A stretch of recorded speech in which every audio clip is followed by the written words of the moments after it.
If anyone's like me, the new television fall lineup was quite an exciting thing for me last 2 weeks ago. And as usual, it began with a bang.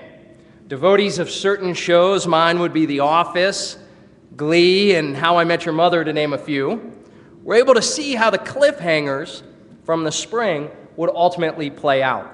While enjoying the outdoors, vacations, and extended periods of sun and heat during the summer was most certainly fun, at least seeing one's favorite characters and storylines return from their hiatus brings a little bit of comfort. Over the past 2 weeks, 58 new television shows premiered. 44 returned for another season, and 14 new ones graced the airwaves to battle for ratings supremacy. Yet as an NPR article discussed this past week, with 4 major networks each releasing shows in prime time, it is impossible for us to watch all of them. Even with the modern conveniences of DVR or Hulu.com, we just do not have that much time to spend watching television. In fact, due to the vast number of shows at any given moment and current viewers' previous loyalties, a new show's success rate of surviving another season is typically less than 25%. Ironically, this does not have to be the case. The system of front-loading the start of a new season in September is a concept that began in the 1950s.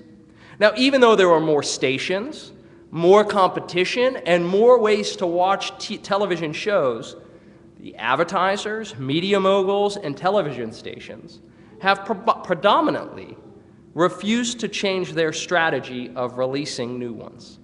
Instead of seeking and ultimately changing current ways to ensure greater success from their new lineup, such as staggering shows premieres throughout the year, stations and executives continue to be satisfied with fiscally irresponsible, inefficient, and ineffective approaches.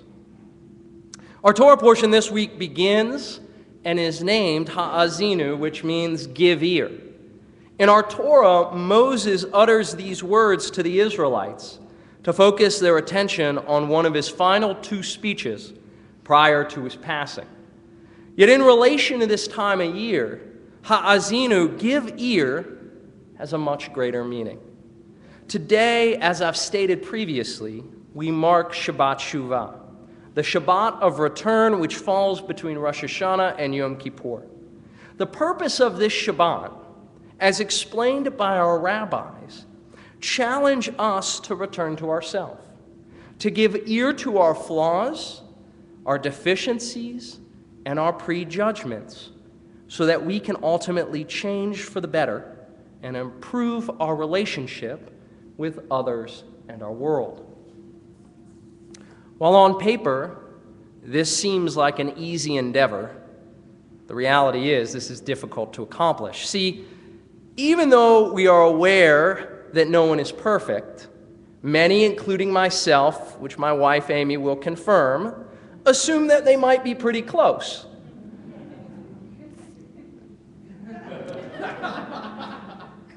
Think about the judgments we make about people in our own lives. Those we know personally, those we just meet, or those we see from a distance.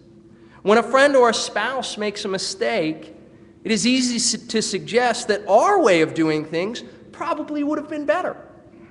At a restaurant, we realize our server is taking an extraordinarily long time to take our order, and without any knowledge of the waiter's current situation, it is difficult not to wonder why our personal needs are not being met. And when a politician says something we disagree with, such as in fixing the economy, healthcare, or the education system, it is easy to mock or criticize the comments or the vision without even trying it.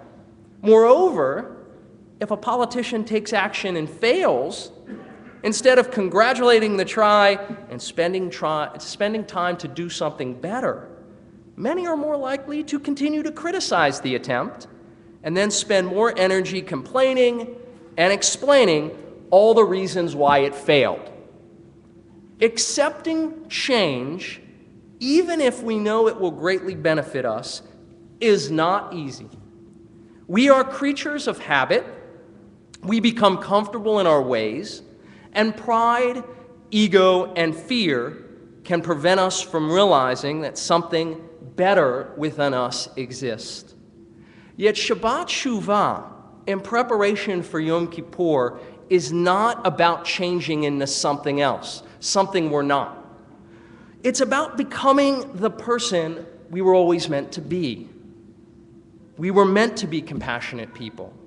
We were meant to be leaders for others to follow. And we were meant to spread joy in this world. Now is our opportunity to do so. By thinking about the word ha'azinu, give ear to that internal voice. And in doing so, as we exit tonight and move forward, look for someone to help as opposed to waiting for something to happen. Through this constant reevaluation, we can bring about positive change in ourselves, each other, and our world, thus making living a much better and enriching experience. Shana Tova.